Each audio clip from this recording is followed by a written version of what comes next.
आज राज्यसभा में प्रधानमंत्री नरेंद्र मोदी ने जो भाषण दिया, उसके पहले वो लोकसभा में भी बोल चुके हैं।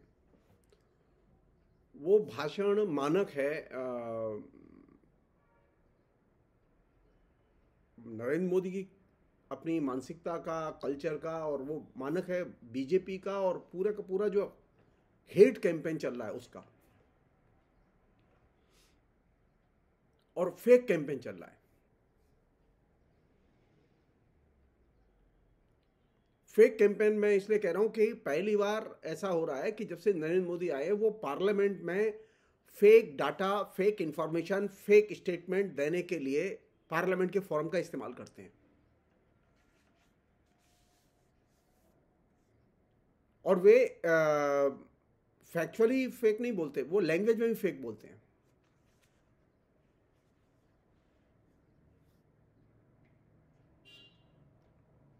आज की जो अभी ये बातचीत है, ये हम खाली आज के भाषण तक सीमित रखेंगे, उसके कुछ अंश तक।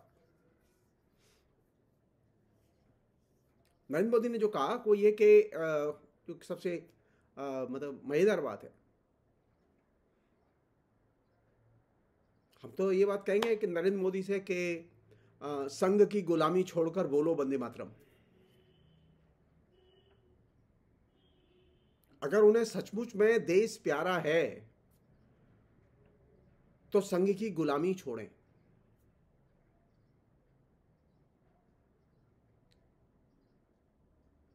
नरेंद्र मोदी का जो ये स्टेटमेंट था कि मैं आजाद भारत में पैदा हुआ हूं। पैदा तो आजाद भारत में हुए, लेकिन बड़े हुए संघ के भारत में,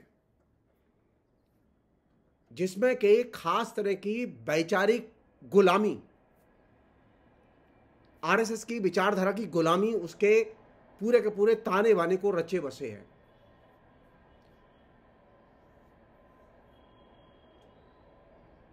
नरेंद्र मोदी का यह कहना एकदम फेक है कि वे उनके सपने आजाद हैं। उनके सपने आजाद नहीं हैं। उनके सपने तब आजाद होंगे जबकि वे आरएसएस के बाहर होंगे, अदानी और अंबानी के डिक्टेट के बाहर होंगे, संघ के आइडियोलॉजी में रहेंगे, अंबानी और अदानी के पैसे से पूरा का पूरा कैंपेन चलाएंगे, सारे कॉर्पोरेट हाउसेस का जो इलेक्टोरल बॉन्ड है उसका मैक्सिमम हिस्सा खुद कमाएंगे और पाएंगे, और कहेंगे मेरे सपने आजाद हैं। इसे कहते हैं कॉर्पोरेट गुलामी। कॉर्पोरेट गुलामी के आदर्श आइकॉन के तौर पर पूरी की पूरी राजनीति का विकास किया गया है। और संघ की वैचारिकता का एक असर, नरेंद्र मोदी ने जो स्टेटमेंट दिया वो चिंता का स्टेटमेंट है और खतरनाक स्टेटमेंट है आज जो राज्यसभा में दिया है।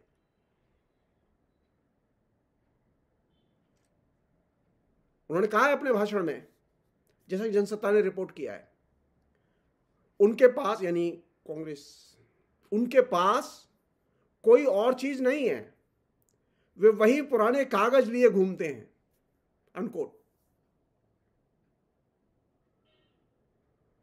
नरेंद्र मोदी को यह पुराना कागज क्या है? ये पुराना कागज है भारत का संविधान। नरेंद्र मोदी को पुराना कागज पसंद नहीं है।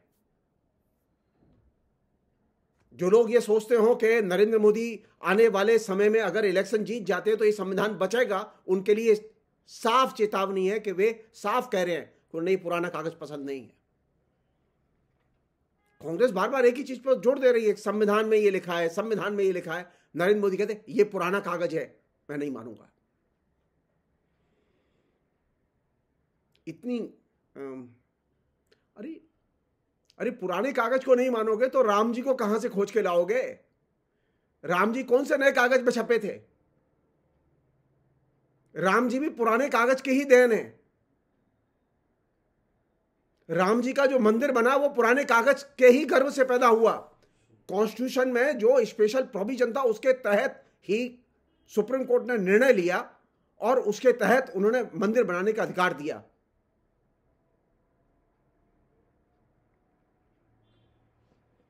पुराने कागज से इतनी नफरत, आप एक चीज और समझिएगा, सारी परंपराएं, संस्कृति और उनके पुराने रूप और उनके बारे में ऐतिहासिक समझ सब दांव पर लगी हुई है। तो नरेंद्र मोदी के लिए वो सब पुराने कागज हैं। नरेंद्र मोदी को सिर्फ नया कागज चाहिए, और नया कागज कॉरिडोर से निकलता है। एक अन्य चीज जो नरेंद्र मोदी ने कही, जो कि बड़ी चिंता की चीज है, उन्होंने कहा है कि कांग्रेस आउटडेटेड हो गई है और कांग्रेस अपना कामकाज भी आउटसोर्स कर रही है।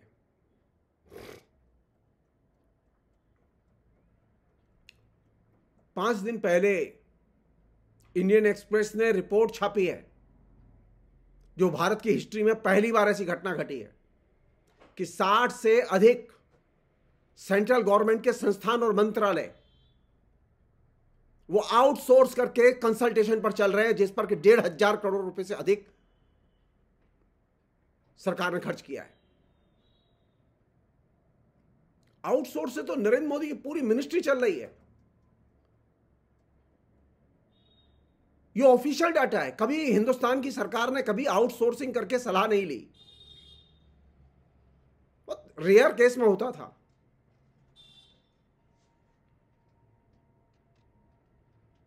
और आउटसोर्सिंग भी कैसे कैसे लोगों की है, उसका जिक्र उस रिपोर्ट में है। नरेंद्र मोदी इस बात का जवाब दें कि उनको, जब वो इतने ज्ञानी, महान, समझदार और संघ इतने ज्ञानियों से भरा हुआ था, तो उन्हें आउटसोर्स करके बुलाने की क्या जरूरत थी, और 1,500 करोड़ रुपया खर्च करने की क्या जरूरत थी हिंदुस्तान की टैक्स पेयर जनता का पैसा।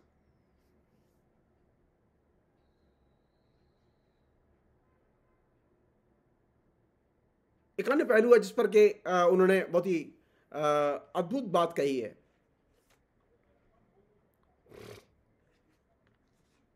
उन्होंने कहा है कि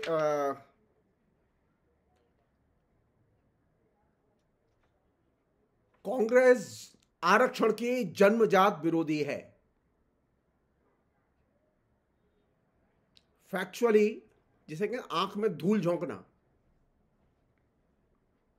हिंदुस्तान में 75 वर्ष से रिजर्वेशन लागू है, और इस रिजर्वेशन के कारण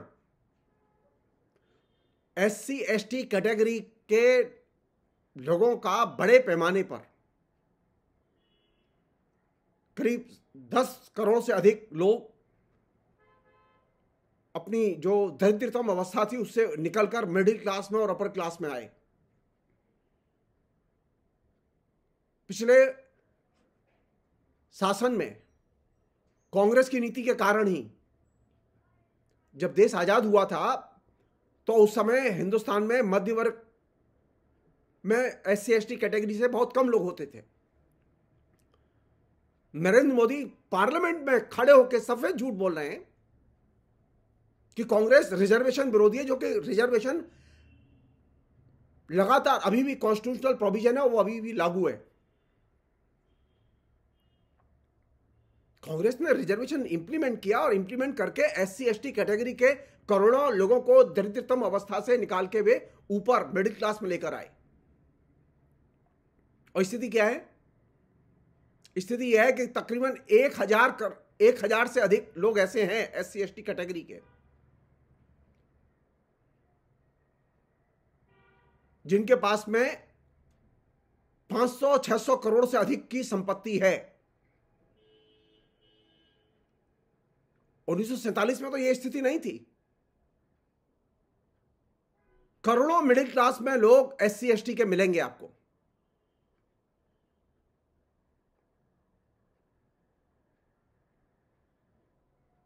ये गलत है, और गलत को गलत कहा जाना चाहिए। पहली बार ऐसा हो रहा है कि फैक्चुअली इनकरेक्ट स्टेटमेंट पार्लियामेंट में दिया जा रहा है, और लगातार दिए जा रहे हैं नरेंद्र मोदी के द्वारा दिए स्टेटमेंट।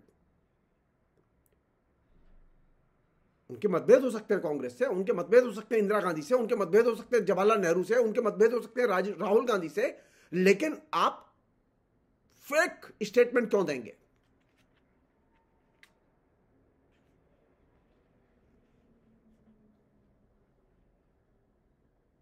एक अन्य स्टेटमेंट है नरेंद्र मोदी का, बहुत ही इंपॉर्टेंट स्टेटमेंट है, और वो इस बार के बजट में भी है और इसको कई बार जगह जगह लिखा भी है लोगों ने। नरेंद्र मोदी ने कहा है कि जब हम कहते हैं कि 25 करोड़ लोगों को गरीबी से बाहर लेकर आए हैं, तो कुतर्क दिया जा रहा है कि 80 करोड़ को अनाज क्यों देते हो, अनकोट। ये नरेंद्र मोदी का स्टेटमेंट है।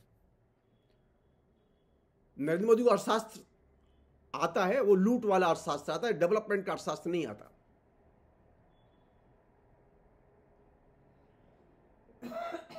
अगर 25 करोड़ लोग सचमुच में गरीबी से निकल के ऊपर आए, जैसा कि वो दावा कर रहे हैं,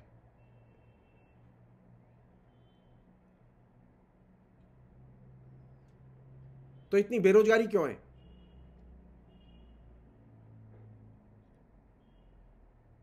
इतनी भयानक बेरोजगारी हिंदुस्तान के 75 वर्ष के शासन में कभी नहीं देखी गई जो आज है। किसी के न माने नरेंद्र मोदी, सिर्फ अपनी माने, अपने वहां की माने, जबकि उनके वो हैं करता धरता, जो उनका अपना डाटा है उसकी माने।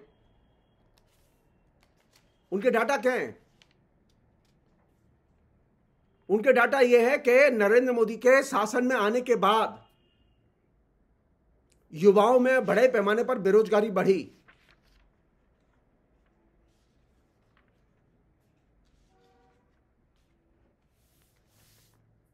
और बेरोजगारी नहीं बढ़ी, बेरोजगारों की बेशुमार लूट हुई, बेशुमार उनका उत्पीड़न हुआ है।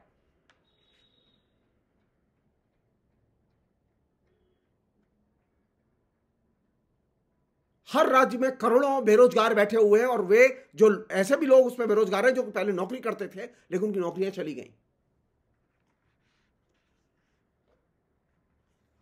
मैं सिर्फ एक राज्य का बता रहा हूं, हरियाणा का। हरियाणा में 9% बेरोजगारी है आज, और 2 लाख से अधिक पद खाली पड़े हुए हैं।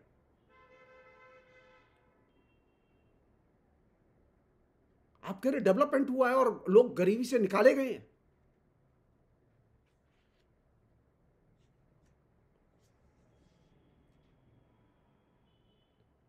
हुआ यह है कि इस पूरे दौर में, पिछले 2014 के से लेके 2024 तक, आगे भी यह सिलसिला जारी है। नरेंद्र मोदी जब तक हैं तब तक एक चीज की गारंटी है, झूठ की गारंटी, फेक दावे और फेक आंकड़े की गारंटी।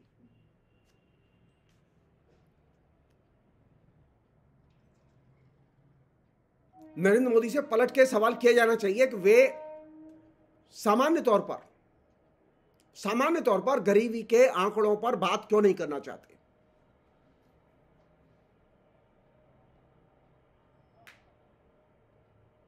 मैं एक छोटा सा उदाहरण दे रहा हूं, इससे नरेंद्र मोदी की फेकनेस समझ में आया आपके सब। कल ही इंडियन एक्सप्रेस ने एक बड़ी रिपोर्ट पब्लिश की, और बड़ी रिपोर्ट पब्लिश की इस रूप में कि उसने नरेंद्र मोदी सरकार ने जो नया कानून बनाया है, वो ये कानून बनाया कि public examinations prevention of unfair will, जो कल लोकसभा से पास हुआ, उस बिल के पास होने के बिल जो रखा गया पार्लियामेंट में, उसके साथ ही एक बड़ा इन्वेस्टिगेशन इंडियन एक्सप्रेस ने किया, बहुत शानदार इन्वेस्टिगेशन किया। और वह इन्वेस्टिगेशन नरेंद्र मोदी की फेकनेस का प्रत्युत्तर है। नरेंद्र मोदी कहते हैं ना, संसद में बहस होनी चाहिए, संसद में सवाल उठने चाहिए, जेन्युइन बहस होनी चाहिए, सारवान विषयों पर बहस होनी चाहिए।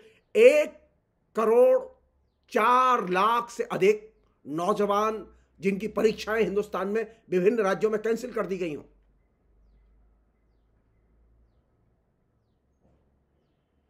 पार्लियामेंट में 10 मिनट बहस नहीं हुई उस पर। बिल जो है बिल्कुल ध्वनि मत से पास हो गया। 1 करोड़ नौजवानों की समस्या कोई समस्या नहीं है। अगर ये इतनी बड़ी, जिसे कहे कि बड़े पैमाने पर लोग अपलिफ्ट किए गए हैं, गरीबी का स्तर बढ़ाए या घटाए, गरीबी बढ़ी है घटी है? नरेंद्र मोदी का दावा है गरीबी घटी है। जी नहीं, गरीबी घटी नहीं है। हुआ ये है कि नरेंद्र मोदी ने डाटा ही देना बंद कर दिया, और डाटा सिर्फ वही है जो कि आपको फेक प्रोडक्ट की तरह बार बार सरकार दे रही है। सरकार अपने डाटा की क्रॉस चेकिंग करना नहीं चाहती,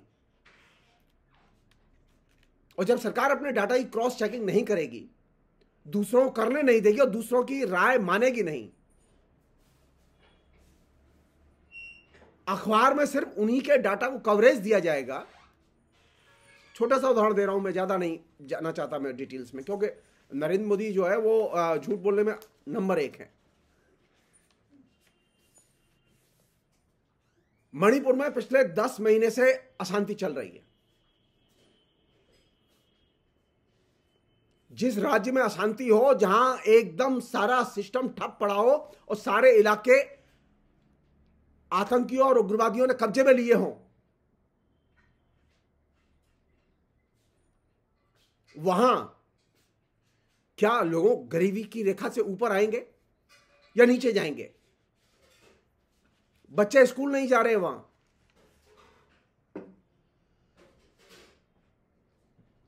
50,000 से अधिक लोग कैंप में पड़े हुए हैं, और आलम क्या है? आलम यह है कानून और व्यवस्था की और नरेंद्र मोदी के स्वच्छ संचालन का, कि अगर मणिपुर में राज्यपाल भी अगर अपने काफिले के साथ निकलता है तो राज्यपाल के काफिले की भी चेकिंग होती है चौराहे पर।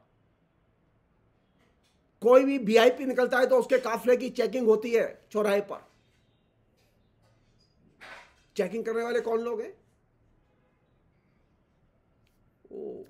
असम वहां पुलिस के, सीआरपीएफ के, ये लोग तो वहां हैं, लेकिन उसमें जो नागरिक हैं सो कॉल्ड इलाके में जिसे हम लोग दबंग कहते हैं, वे दबंग चेक करके बताते हैं कौन जाएगा कौन नहीं जाएगा। हाँ, एक चीज की गारंटी है, हिंदुस्तान को मणिपुर बनाने की गारंटी है। कभी नहीं हुआ कि जो राज्यपाल है उसके काफिले की चेकिंग की जाए चौराहे पर। कभी नहीं हुआ किसी मंत्री की और मुख्यमंत्री की चेकिंग की जाए चौराहे पर, लेकिन मणिपुर में है। इस बात की तरफ योगेंद्र यादव ने अपने एक वीडियो में ध्यान खींचा था। जो मैं चीज आपसे शेयर करना चाहता हूं वो ये कि जिस बात का दावा उन्होंने आज राज्यसभा में किया नरेंद्र मोदी ने, वो ये कि मुझे बार बार सामाजिक न्याय का उपदेश क्यों दे रहे हैं?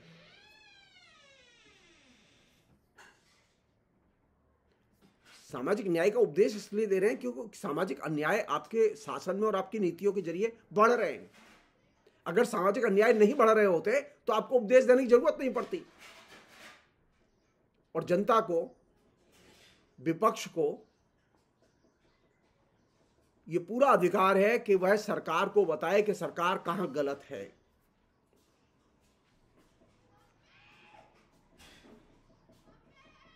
नरेंद्र मोदी से चिढ़ते क्यों हैं?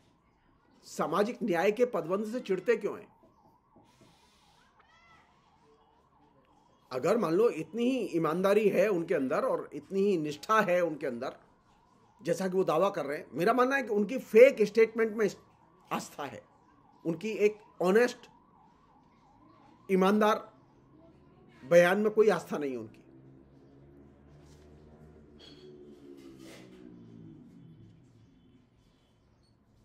अगर उनकी बयान में, ईमानदार बयान में आस्था होती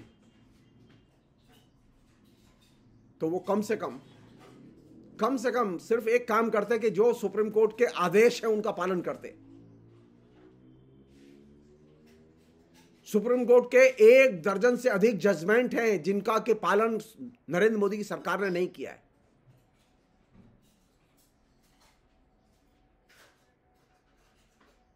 अभी परसों की ही बात है ना, चीफ जस्टिस क्या कह रहे थे सुप्रीम कोर्ट में? वो कह रहे थे कि लोकतंत्र की हत्या हो रही है चंडीगढ़ में। क्यों बार बार उपदेश देने की जरूरत पड़ रही है? क्योंकि लगातार डेमोक्रेसी पर हमले बढ़ रहे हैं। अंत में मैं बहुत साफ कहना चाहता हूं कि नरेंद्र मोदी ने आज जिस फ्रेज का इस्तेमाल किया है कि कांग्रेस पुराने कागज को हाथ में लिए घूम रही है, ये आपके लिए, तमाम वोटरों के लिए ये चेतावनी है कि अब नरेंद्र मोदी अगर भविष्य में चुने गए तो ये पुराना कागज जो भारत का संविधान है, वो संविधान अब नजर नहीं आएगा। ये खतरा है। अंत में एक सामान्य सी बात और बड़ी बात, नरेंद्र मोदी ने आंकड़ा दिया है कि SC, ST और OBC इनके नामांकन का परसेंटेज बढ़ा है स्कूल और कॉलेजों में।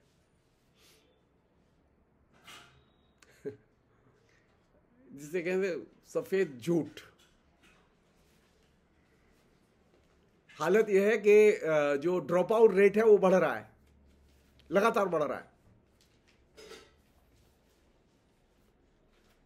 जो तमाम किस्म के वे इलाके हैं जो कि सूखाग्रस्त इलाके हैं, वहां सूखाग्रस्त इलाकों में बच्चे स्कूल छोड़ रहे हैं लगातार, और ऐसे स्कूल छोड़ने वाले बच्चों की संख्या 20% से ज्यादा है।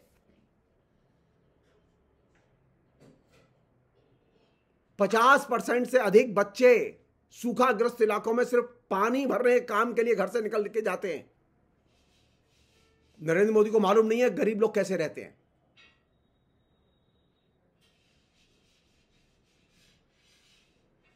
नरेंद्र मोदी को अंदाज नहीं है कि गरीबों के ऊपर क्या गुजर रही है इस बीच में।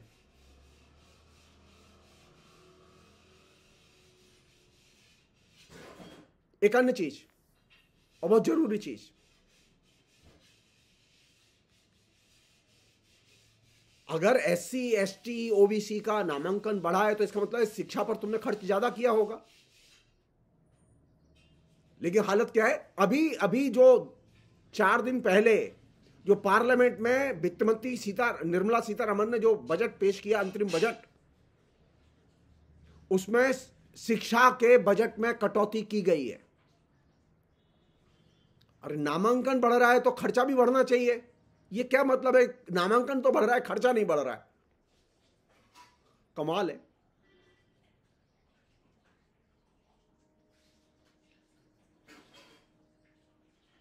अकेले सिर्फ हरियाणा में हालत यह है कि शिक्षा के पद खाली पड़े हैं और दूसरे संस्थानों के पद खाली पड़े हैं। तकरीबन 2 लाख पद खाली पड़े हैं। नौकरियां नहीं है। सरकारी पद खाली पड़े हैं लेकिन नौकरियां नहीं है। और जो नौकरियों के लिए खेल चल रहा है, जिसका कि मैंने जिक्र किया, मैं उसका एक छोटा सा झलक नरेंद्र मोदी के झूठ की कि तमाम किस्म की जो परीक्षाएं, तकरीबन 41 नौकरी की भर्ती की परीक्षाएं हुई हैं पिछले 5 साल में और 15 राज्यों में।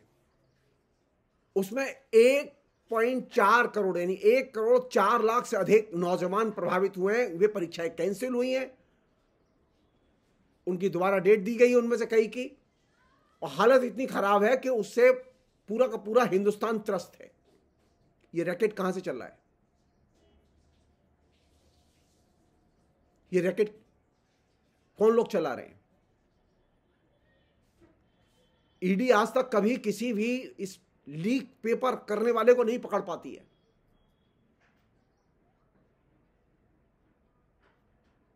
नरेंद्र मोदी की शिक्षा को लेकर, सुधार को लेकर कोई इच्छा नहीं है, और वो कह रहे हैं कि नामांकन बढ़ रहा है। नामांकन बढ़ेगा कहां से? फीसें बढ़ रही हैं, खर्चे बढ़ गए हैं, लोगों के आमदनी घटी है।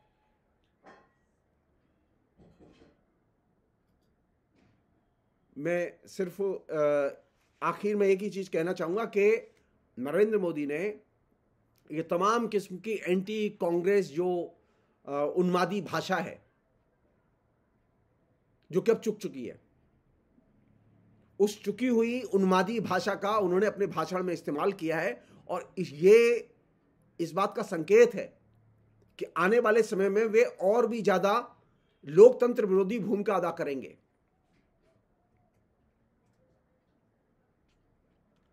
सामाजिक न्याय को तो छोड़ दीजिए, नरेंद्र मोदी और उनकी सरकार जो है वो सामान्य तौर पर राज्य सरकारों के मुख्यमंत्री और वित्त मंत्री और मंत्री से नहीं मिलती। और तो और छोड़ दीजिए, मणिपुर में 9 महीने से हिंसाचार 10 महीने से चल रहा है।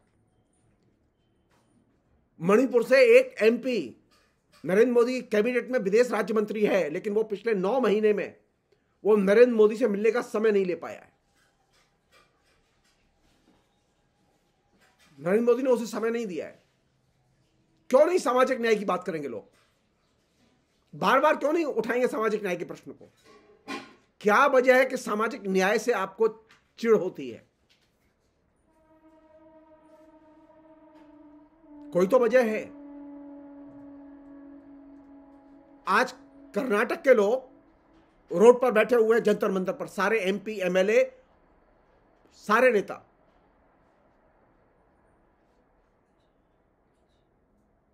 नौ महीने से कर्नाटक का कृषि मंत्री, रेवेन्यू मंत्री, कल्याण मंत्री, ये 9 महीने में 3 बार दिल्ली आए और दिल्ली में आके उन्होंने मिलने का समय मांगा। नरेंद्र मोदी की कैबिनेट के किसी भी मंत्री ने मिलने का समय नहीं दिया।